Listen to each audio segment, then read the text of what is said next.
Welcome to Chapter 9 for AP Economics Structured Independent Study. This chapter is all about business organizations. In this chapter, we're going to start off with taking a quick look at the business profile in the United States, and then spend most of our time looking at the structure and the characteristics of business organizations, primarily the sole proprietorship, the partnership, and the corporation. With regard to the business profile in the United States, there are two general key facts to keep in mind. The first is that most of the businesses in the United States are considered small businesses.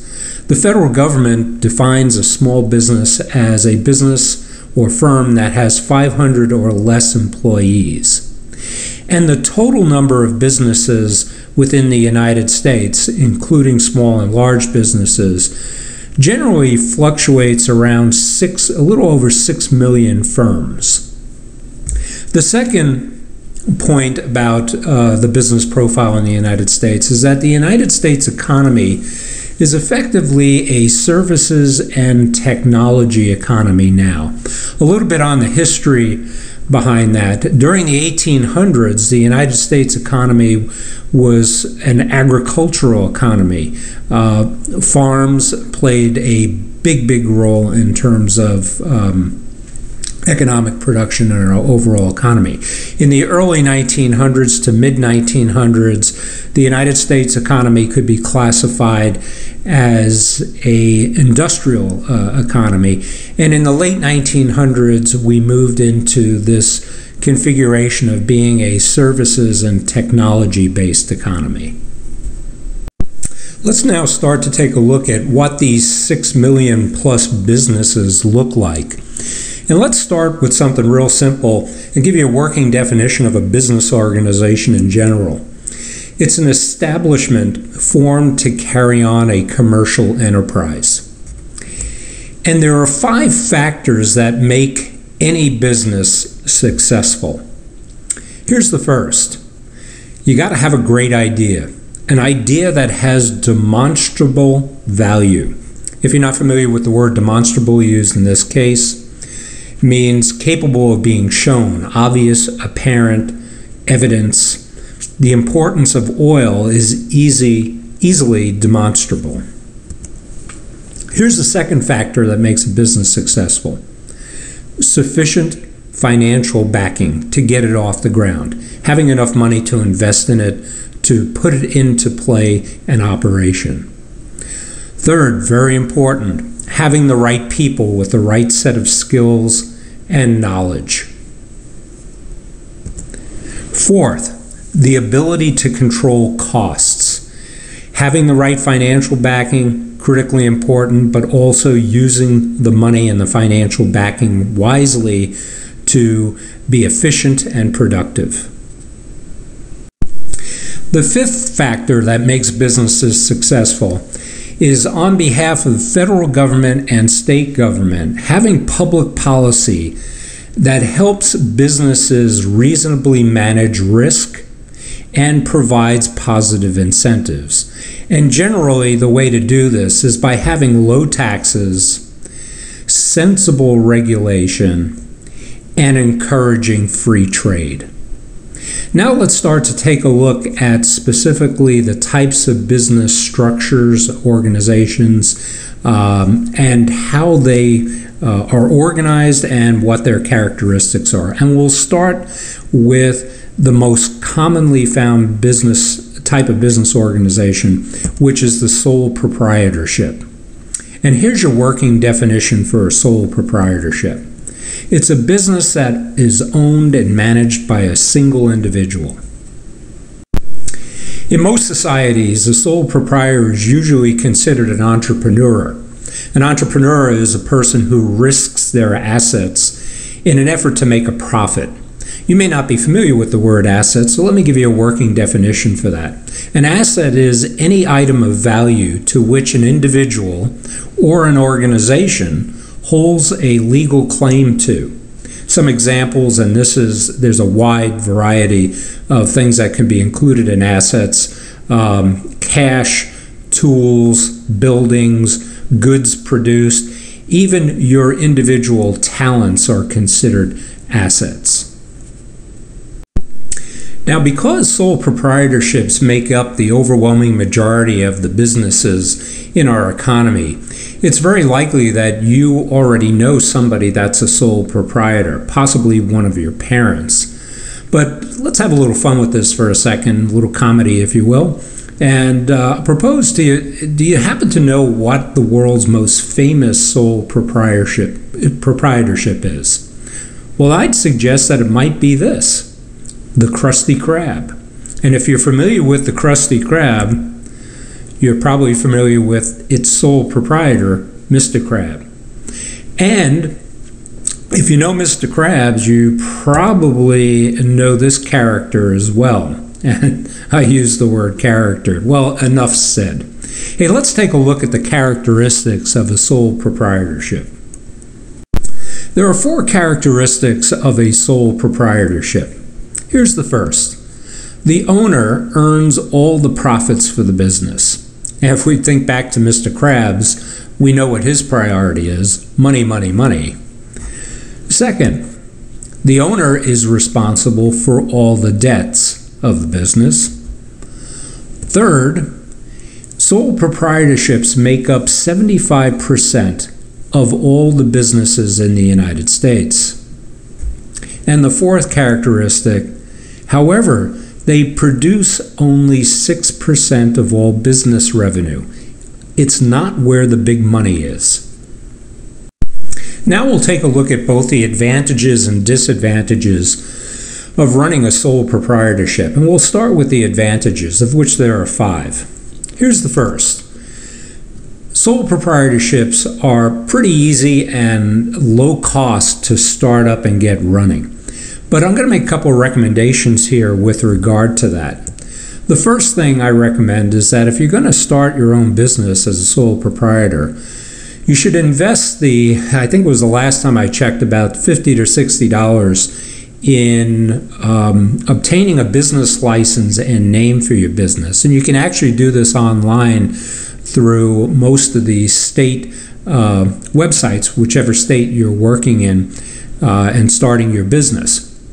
And here's the reason why you want to do this. You're going to invest money in getting name recognition out on your business, and let's say you're successful with that and you put money into marketing and people start to recognize your business and things are going good. And somebody else decides to enter the same market with you and compete with you in a similar business. And let's say that you did not go and get a business license and an official name for your business, and this other person takes the same name and begins to use it to run the same type of business, and that person goes and actually gets the business license and name approved by the state that you're operating in. Well, guess what? That person has the rights to that business name, and you're going to have to change it if they require it. And all the money that you invested in getting your business started on marketing and brand awareness, if you will, is going to go down the drain. I've seen this happen countless times to people that start a sole proprietorship, and can't emphasize enough that you need to take care of this simple matter of business licensing and officially getting your name approved. The second thing is that some businesses, even small businesses like sole proprietorships, might need a site permit. For example, if you're running some sort of manufacturing or even, for example, an auto mechanic shop, where you might be handling what the state or federal government would consider hazardous wastes, you need to get a permit that authorizes you, and obviously you would have to prove that you know how to handle hazardous waste and have that permit and official approval by the state and local governments to do that. I've seen businesses that are handling hazardous waste that have not gotten site permits, that the state and local government will actually come in and close down the business if they don't have a site permit and prove that they know how to do that. So that's another small, what might seem like a small detail, but an important detail that you need to take care of even as a sole proprietor. The next advantage is that generally or usually there are fewer regulations that are imposed on sole proprietorships. However, I have question marks here, and the reason for that is in recent years, in talking to a number of sole proprietorships, they quite often tell me that the amount of regulations is increasing.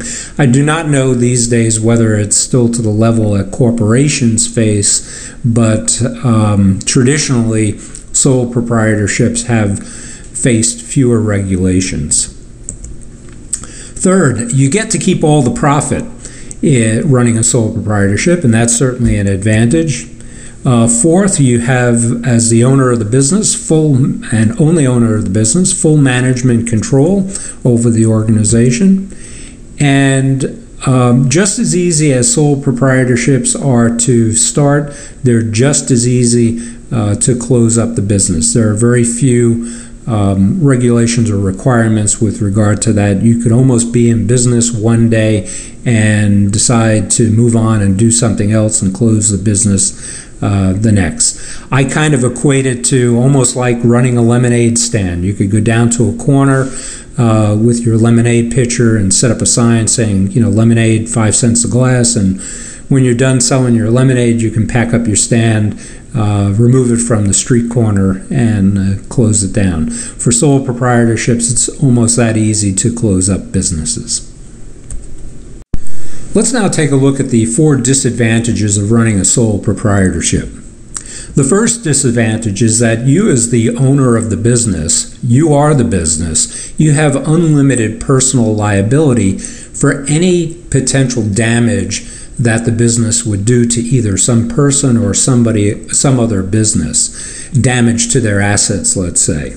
And this is the case even if your employee does the damage. Because you are the business, it's your personal liability. The second disadvantage of a sole proprietorship is that because you are the business, the resources available to grow the business, and we'll talk primarily about financial resources, are limited. They're limited to what you may have in your bank account and be able to directly invest in the business. Also, the only other way to raise money would be to go to a bank for a loan or some financial institution for a loan. And the financial institution is going to look at you as an individual, not so much the business. And they're going to look at your credit record and your personal financial history, again, because you are the owner.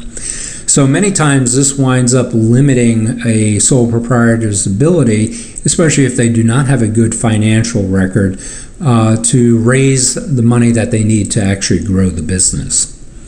The third disadvantage is that it's difficult for sole proprietors to recruit and retain employees. And this is for 2 reasons. First is that many sole proprietors cannot afford, in running their business, to offer the benefits that, let's say, a large corporation or a partnership can offer employees. So employment with a sole proprietor may not be as attractive as it would be with these other types of business organizations. The second is that a sole proprietor is probably going to be able to offer a limited amount of career opportunities to employees because over time, especially if a business stays small, there's limited ability for an employee to rise to the top in an organization because the sole proprietor is there and they're not going to be going anywhere. Now, if a sole proprietorship is growing and expanding and has a successful business model, there may be some supervisory opportunities, for example, like a job foreman for an employee, but still that's going to be limited over the long term in a sole proprietorship because the owner of the business is really not going to be moving on. The fourth disadvantage is the passing on of ownership winds up to be a problem sometimes for sole proprietors. I've seen many, many cases where somebody has built a strong business and has been managing it successfully for many, many years, and they have a family, but nobody in the family is interested in taking over that business when it comes time for that individual to retire. For example, children. And what that does is it places the sole proprietor in a difficult position, because their only option is to sell the business as they go to retire to try to recoup some of the investment that they had put into the business. And in selling a business where there's nobody to take it over, they're put at a disadvantage from a negotiating standpoint. Somebody that would come in to be interested in buying the business would quickly realize that why the sole proprietor is selling the business, and it puts the buyer in a stronger negotiating position than the sole proprietor. And what usually winds up happening is that the sole proprietor many times does not get the full value that they would for the business that's been being run successfully for a long period of time. Now let's move on to partnerships. And here's your working definition for a partnership.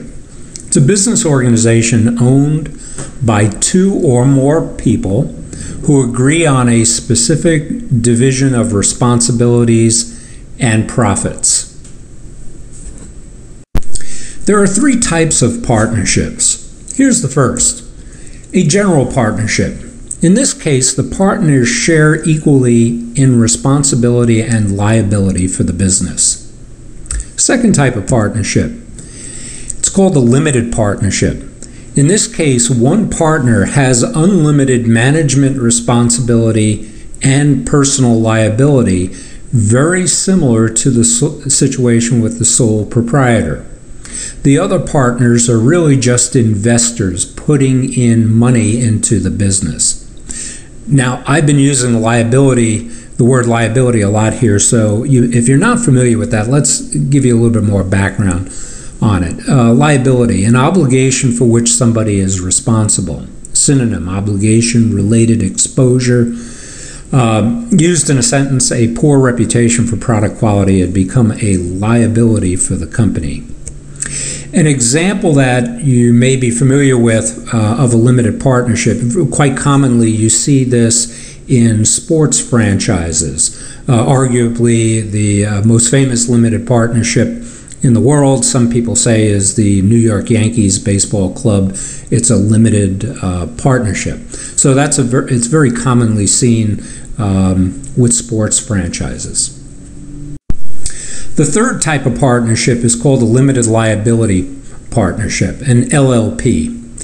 In this case, all the partners are partially liable for another partner's mistakes if they do occur. It's very typical to see law firms, medical practices in which there are multiple doctors involved, and accounting firms set up as businesses as limited liability partnerships. Let's take a look at the four advantages of establishing a partnership. Just like the sole proprietorships, partnerships are easy to start. However, some of the same warnings or advice comes into play here. For example, I would highly recommend that you go and get a business license and establish the name for your business partnership, because just like with a sole proprietorship, somebody could come in, if you don't do that, and steal the name for the business, and you'll wind up losing the investment that you've put into any marketing or name recognition. So take care of that simple, inexpensive business license.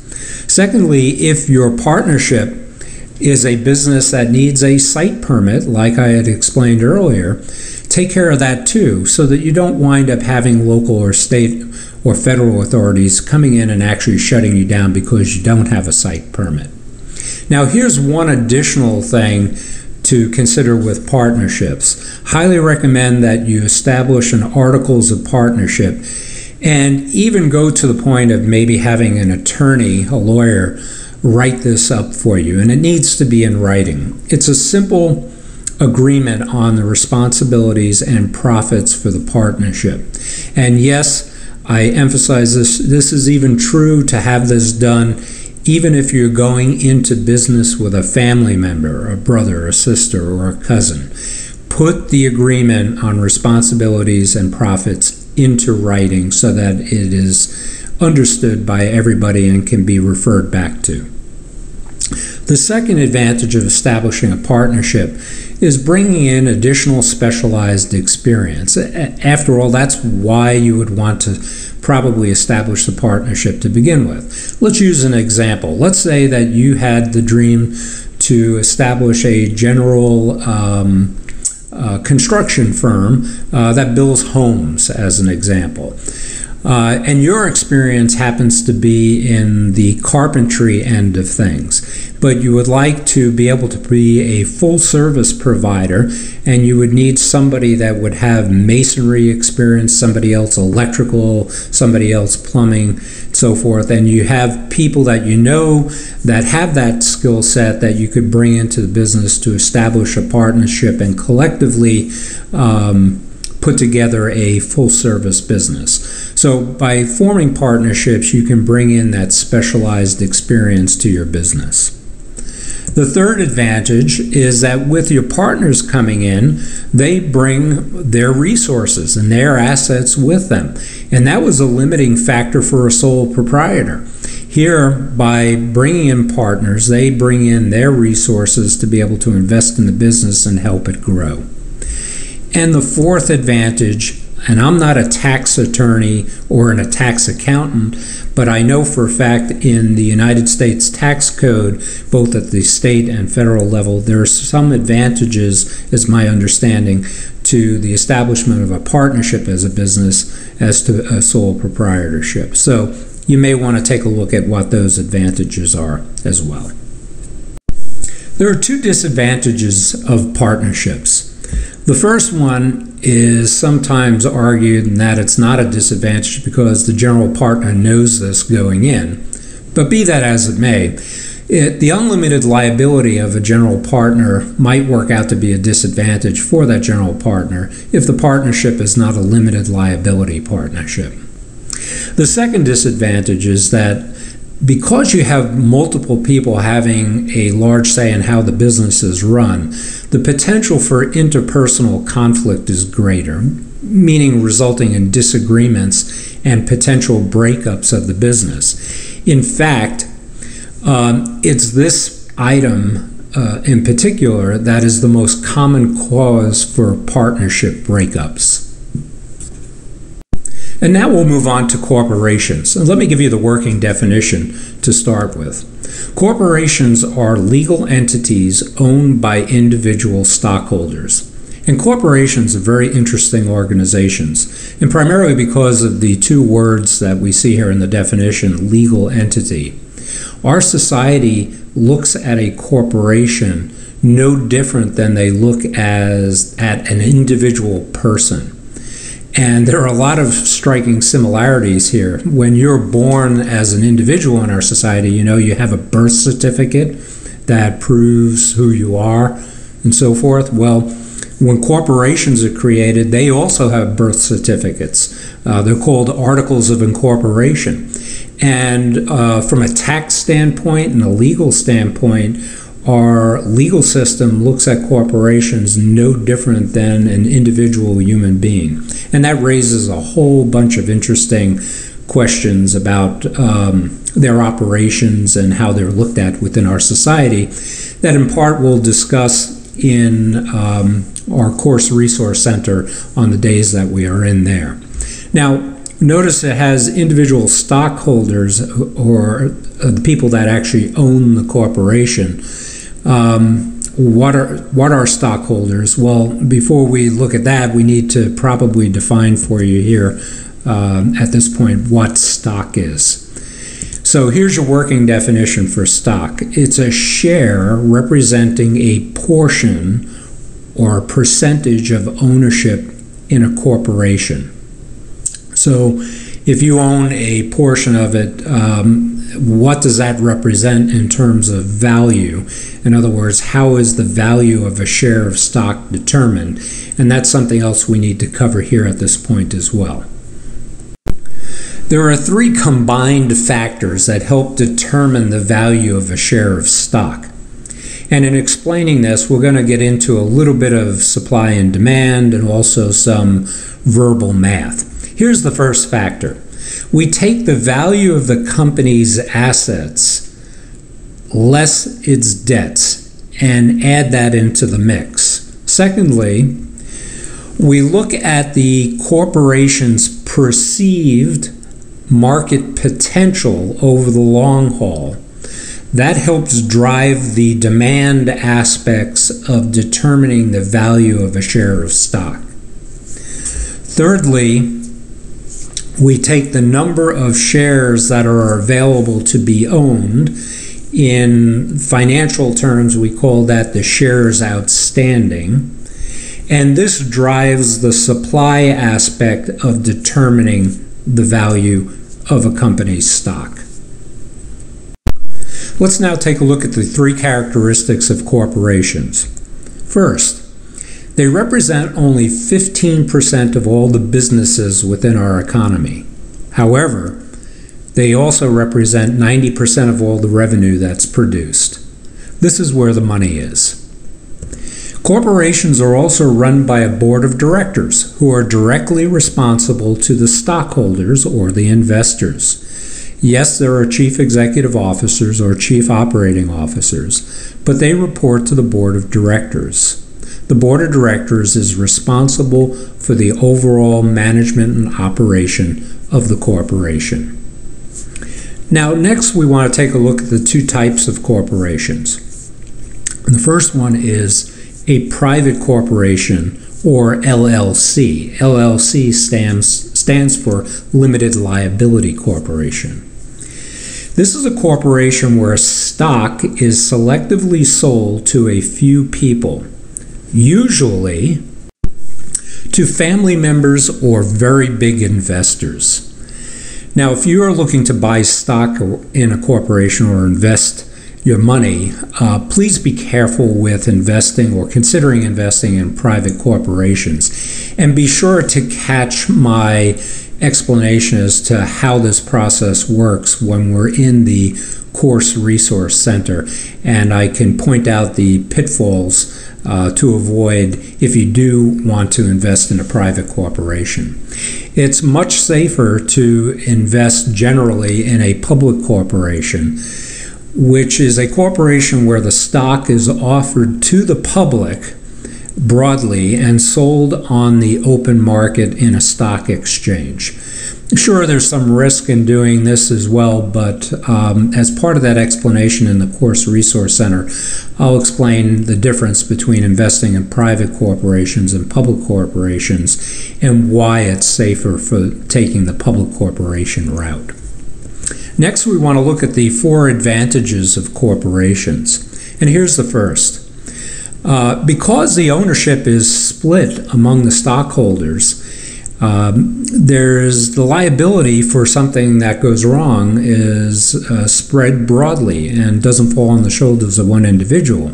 But more importantly than that is that before, when I said a corporation is set up as a legal entity and as a person, it's the corporation that really carries the liability. If the corporation does some damage, the corporation will wind up being the entity that is sued and responsible for the damages. Now, if they sustain a big loss because of something wrong has been done, it's going to affect the value of the share of stock for the stockholders.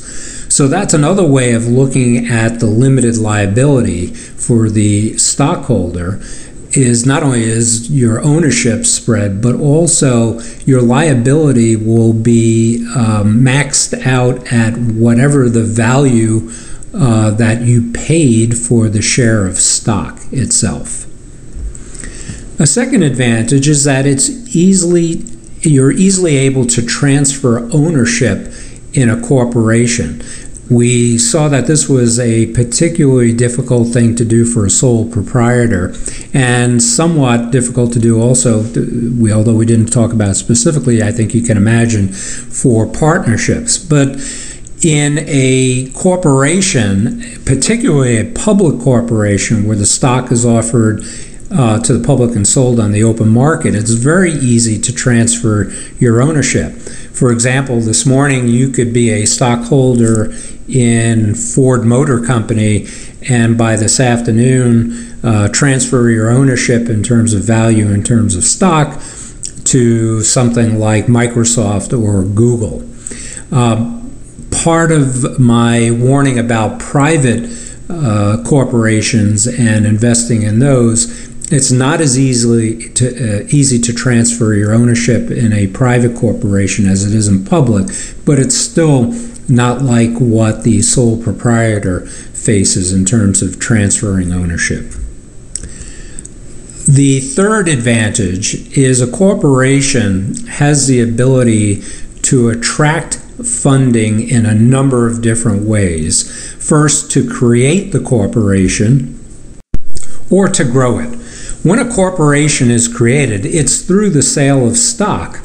And be sure to catch my illustration and explanation of what we call an IPO, an initial public offering of stock, that I will provide in the Course Resource Center. It's one of the most popular illustrations that I cover, and students find it very interesting. To grow a corporation, it's much easier for a corporation, which is a large business, to obtain loans from a bank. The corporations usually have some pretty good track record in terms of financial stability and so forth. Banks look upon them more favorably in terms of issuing loans to expand their business. Or corporations have an advantage over partnerships and sole proprietorships in that they can actually turn themselves into a bank through the sale of corporate bonds to expand the business. I will also be providing an explanation and illustration of how this works as compared to going to a bank for a loan for a corporation to expand a business, and I'll be doing that in the Course Resource Center as well, and that's also one of the more popular illustrations that we provide. Next, another advantage is for a corporation is this is going to read the exact opposite of the disadvantage for the sole proprietor. A corporation has the ability to recruit and retain employees more so than a sole proprietor. And the reason for this is twofold. Number one, as I mentioned, a sole proprietor may not be able to afford to offer employees benefits. A corporation can. Everything from health benefits, paid vacation, and also the one of the greatest inventions from a financial investment standpoint that's ever been created, the 401k plan. And again, I'll be providing an illustration of how 401k plans work as investment vehicles for employees and corporations in the Course Resource Center, and I will also say that this is also one of the most popular explanations and illustrations that we provide. In addition to the benefits, the corporation can provide employees career opportunities that the sole proprietor cannot. They're bigger organizations that have a lot of different job roles and positions within it, so the ability to advance and promote oneself through good work is far greater working in a corporation than in a sole proprietorship. While corporate structures certainly have advantages, they also have some disadvantages. And the first one I'll talk about is probably the most daunting. Many regulations make corporations expensive and difficult to start, as well as maintain. For example, the articles of incorporation that I had mentioned earlier, the corporate birth certificate, is very detailed and runs thousands of pages and has to be filed with a multitude of government agencies. as far as the corporation being maintained, particularly with public corporations, the reporting requirements also on an annual and quarterly basis, the financial reporting and operational reporting, is quite substantial, requires a lot of detail and a lot of effort. A second disadvantage is that all corporations are usually created originally as sole proprietorships by some entrepreneur that had a great idea for a business or a particular product.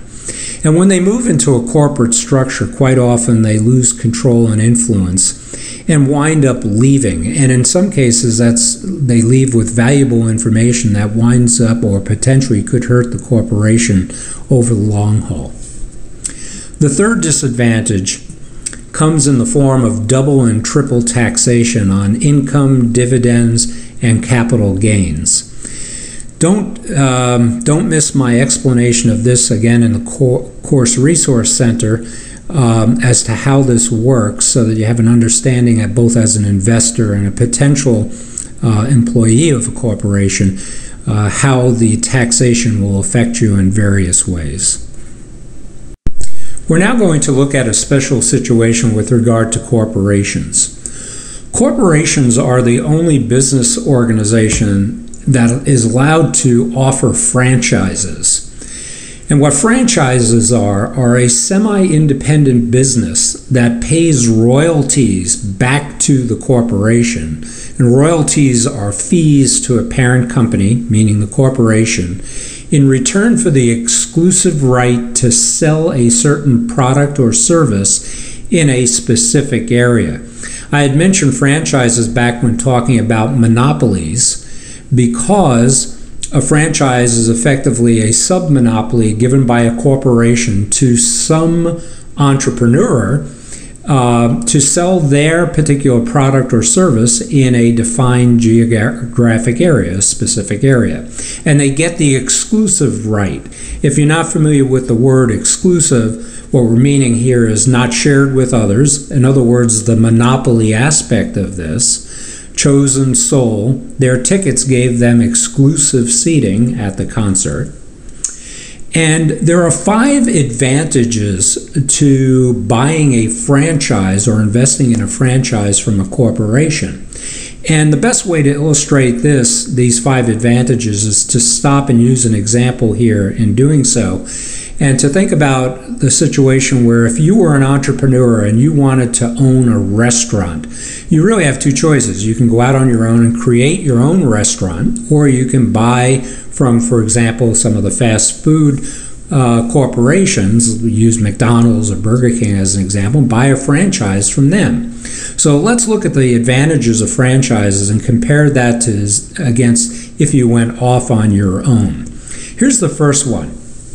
The corporations have a vested interest in protecting their name and making sure that their franchise and their business in general is successful. So when you buy a franchise, you get an enormous amount of training and support on how to run the business. Obviously, that wouldn't be available. You'd be working on your own knowledge and background if you went off on your own. So the training and support in all aspects is extensive and can be very, very important. A second advantage is standardized product quality. If you talk to any manager of a private restaurant, the entrepreneur, the business owner, you will find from them that they'll tell you, I guarantee it, that they spend an enormous amount of time on the details, operational details of running the restaurant. For example, working with their suppliers to ensure that the product quality of the meats, the breads, or whatever they're buying from the suppliers is matches up to the quality that they want. Well, with the advantage of a franchise is that the corporation takes care of all that for you, and you can focus your efforts as the entrepreneur in terms of promoting your restaurant rather than scrutinizing product quality.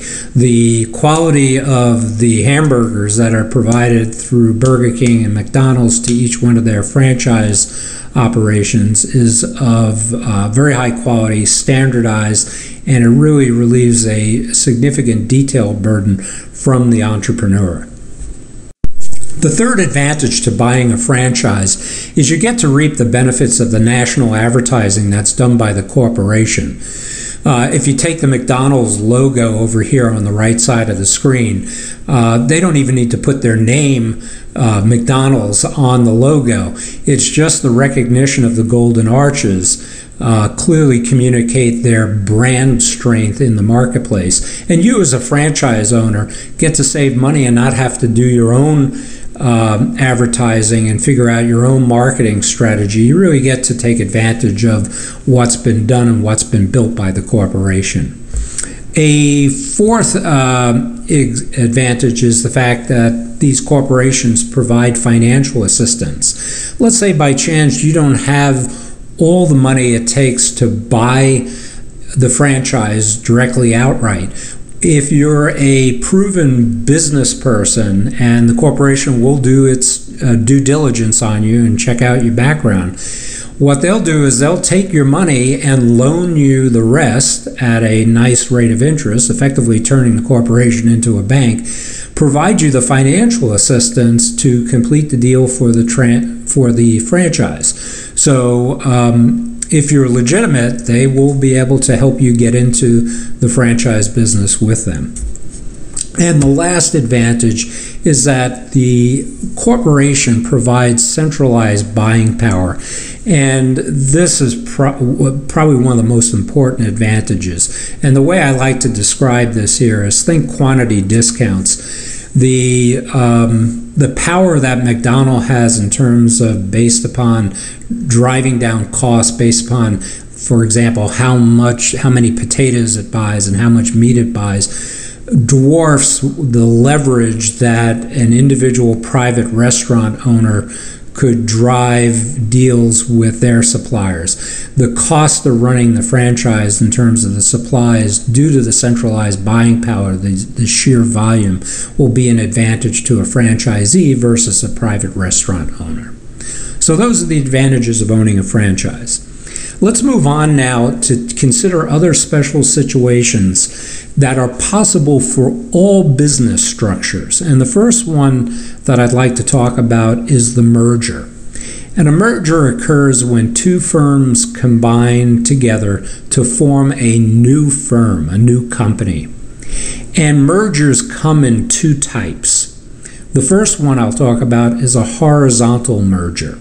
That's when two firms in the same market. And an example of a horizontal merger would be a number of years ago, Verizon and Alltel in the cellular business merging together.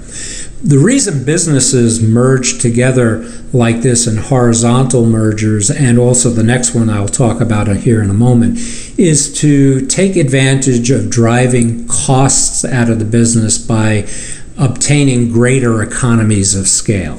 The second type of merger is called a vertical merger. It's when two firms in different stages of producing the same product wind up getting together, again with the same objective. The next special situation we'll consider is that of a conglomerate. A conglomerate is created when firms acquire other companies in related businesses, and usually only corporations do this. I'll give you one very interesting example of a conglomerate, and that is General Electric, GE.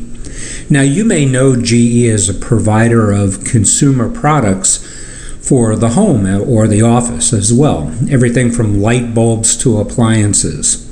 Well, they're also one of the world's largest, if not the largest, provider of electrical turbines to energy companies and jet engines.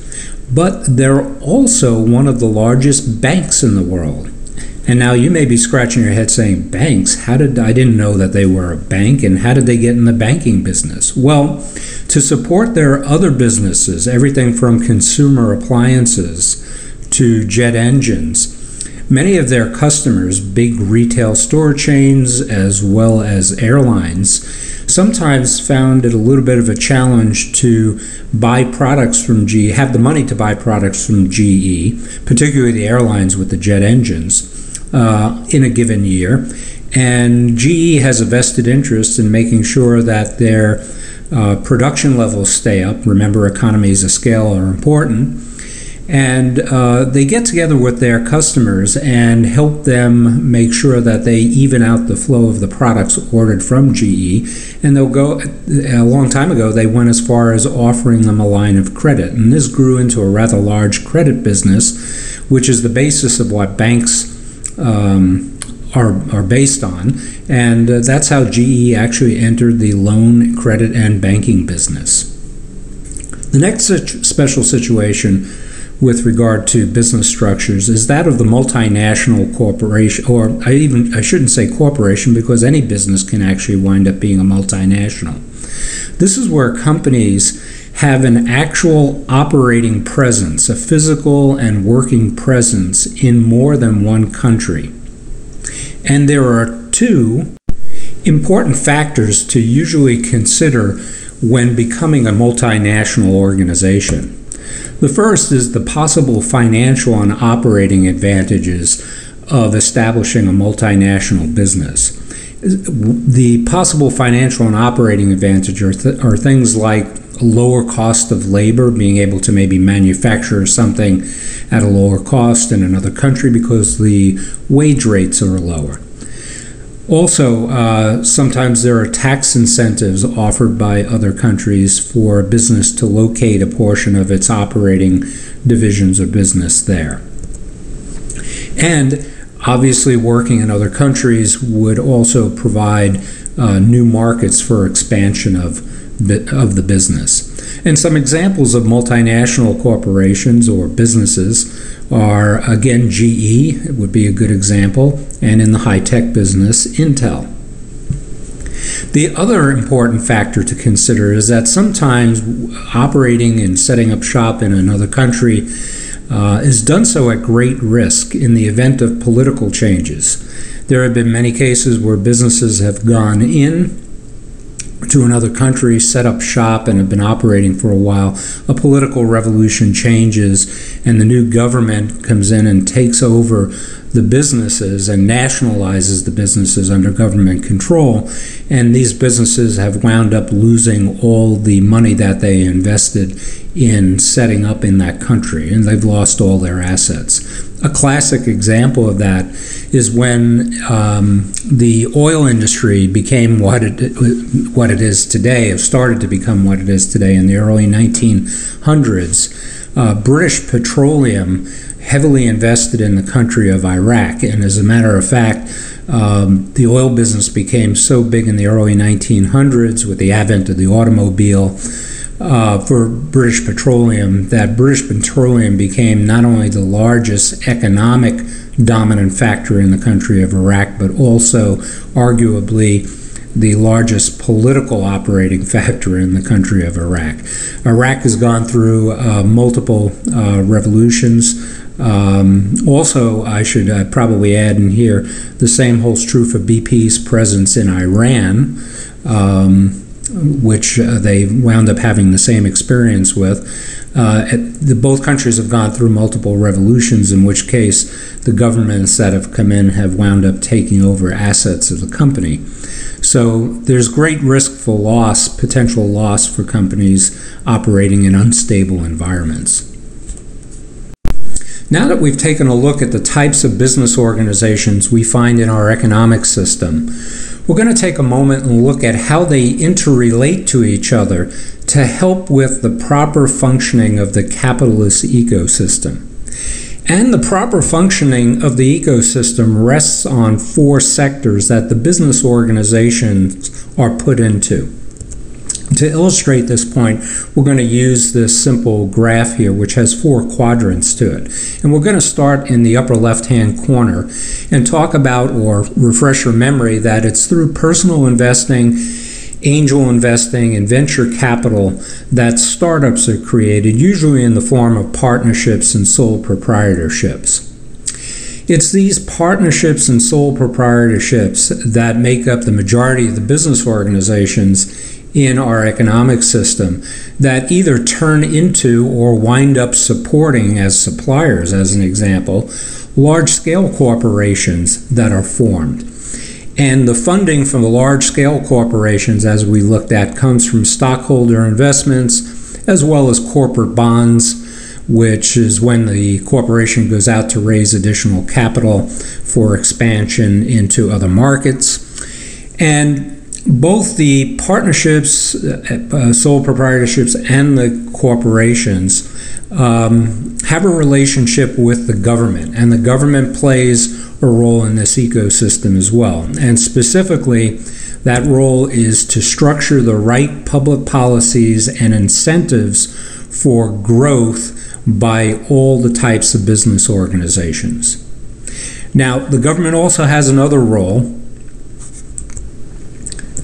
and that role is to work with universities. And they do that in providing grants, but universities also receive money in the form of endowments and gifts from corporations as well as small businesses and individuals. And between all of that investment in universities, the universities play the role of developing key technologies which are then transferred back, yes, in the case of government, like to Defense Department, but also to small businesses and large businesses so that they can progressively upgrade their businesses, make them more efficient and productive, and continue to fuel growth. As we begin to start wrapping up this chapter, we're going to take a look at some other types of business organizations that extend beyond what we've already looked at. And the first one I'd like to talk about is called the cooperative. A cooperative is a business organization that is created for the shared benefit of the members who join it. I know what you're thinking. This sounds very close to the definition of a partnership, but it's different. We're not dividing profits here among the partners of the firm. It's a little different. And let me explain how it generally works. First, the members of the cooperative pool money together collectively to hire managers. And these managers wind up being agents on doing things on behalf of the members. And what they do is they go out and negotiate for the best prices or contract terms to acquire things on behalf of the members. There are three types of cooperatives that are created. The first one is called a consumer cooperative, and this focuses on leveraging the purchasing power of its members to acquire goods. If you're not familiar with the word leveraging, it means to improve one's position by using assets or strengths. For example, in a sentence, he leveraged his good reputation to get the job that he wanted. And arguably the most famous consumer cooperative, at least here in the United States, is Costco Wholesale. The members have pooled their money together, and you do this through taking out a membership in Costco, and managers are hired, and the managers go out and they take advantage of the membership, providing the membership's purchasing power to buy goods on their behalf and take advantage of quantity or volume purchasing of the goods to be able to then turn around and provide the members with lower prices on the goods that they're interested in. A second type of cooperative is called a service cooperative. And in this case, the cooperative leverages the purchasing power to provide services as opposed to goods. And this is very commonly found in the banking industry. As a matter of fact, credit unions are service cooperatives. People take their money and to the credit union, as they would do with a bank, and place it in a savings account or other products that they have.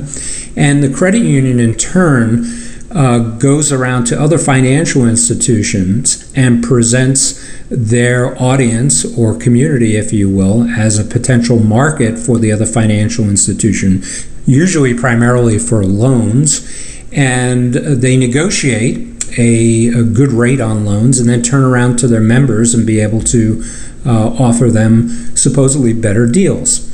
So service cooperatives are very common in our economic system as well. The third type of cooperative that's set up is called a producer cooperative, and this is very common in the agricultural industry. It's an organization designed to help members sell their goods. Stop and think about it for a second. You have people that own farms and they're producing on their farms some sort of good, whatever produce, for example, you may have. And it's really the job of the farmer to get the crop planted, cultivated, and harvested. And that takes up an enormous amount of time. The farmer really has no time or very little time or shouldn't be focused on going out and trying to negotiate big contracts or the best deal possible with food store chains. So what farmers do is they get together, they pool some money collectively, and they hire managers for a producer cooperative to go out and represent them to the food store chains and to negotiate prices for whatever the produce it is that they're producing on the farms. Very, very common in the agricultural business. The next type of business organization I want to mention are nonprofits. Charities such as the Red Cross and Salvation Army. Now you may be asking, why are we including this in as a type of business organization? Well, quite frankly, if you take a look at these organizations, you'll find that they are structured and operate very similarly, almost identical in many cases, to a large business. The next type of organization are professional business organizations. These are organizations that set standards for particular industries or types of work and promotes development of a specific profession. Some examples of professional organizations supporting an industry or a profession are the AMA and the ABA. Well, what do these acronyms stand for? The AMA is the American Medical Association. It's the professional association of medical workers, primarily doctors, that set the standards for conduct and also testing and requirements for the medical profession. And the ABA is the American Bar Association, the association that does the same for lawyers. If you are familiar with the bar exam, which is the exam that lawyers have to take before they're actually permitted to conduct business in a courtroom, that's designed and administered by the American Bar Association. Next, I'd like to mention general business associations. They set standards for business conduct, and probably the most famous or recognized business association is the Better Business Bureau. Now, you may actually have gone around town and gone into a business and actually seen the Better Business Bureau sticker on the front door or window for a business. But let me tell you about the Better Business Bureau. And if you wind up having to get into business on your own and open up your own business, I'd highly recommend that you become a member of the local chapter of the Better Business Bureau. The Better Business Bureau helps both businesses and consumers. And let me talk about it from a business's perspective first. When you join the Better Business Bureau, you are agreeing to conduct your business transaction with your customers based upon the values outlined by the Better Business Bureau. By being able to commit to that and be a member, you can place their logo at the forefront of your business, and that sends a signal to your potential customers that they can expect to be treated in a fair and good way, if you will. Also, many times consumers call the Better Business Bureau when they're looking for a certain type of good or service and look for references. And the Better Business Bureau provides them with a list of references based upon their membership. So this may actually be a part of your marketing plan, and that it can provide leads for you to help you grow and expand your business. Now, on the other side, with helping consumers, If a consumer winds up having a bad experience with a business, the Better Business Bureau will actually act as an agent on behalf of the consumer to investigate a potential complaint. So it's kind of like a two-way street, and there are benefits to both. And the Better Business Bureau does a pretty good job at this and are well known. The next business organization, type of business organization, is a trade association. And the whole purpose of a trade association is to promote a specific type of industry. An example would be of a trade association would be the California Milk Advisory Board, which promotes the dairy industry in California.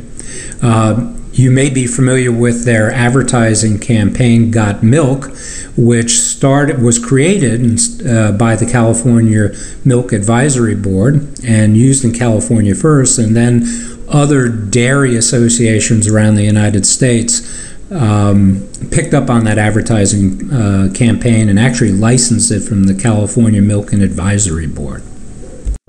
And the last business organization I want to mention is the labor union. And this provides us a great segue into our next chapter, which is chapter 10. It's all about labor. A labor union is an organized group of workers whose aim is improving on behalf of its members working conditions, wages, hours, and benefits, or a combination of all of those. And a great example of a labor union would be the United Auto Workers. So that brings us to an end of chapter 9 here, and we look forward to seeing you in chapter 10, which is all about labor. See you there.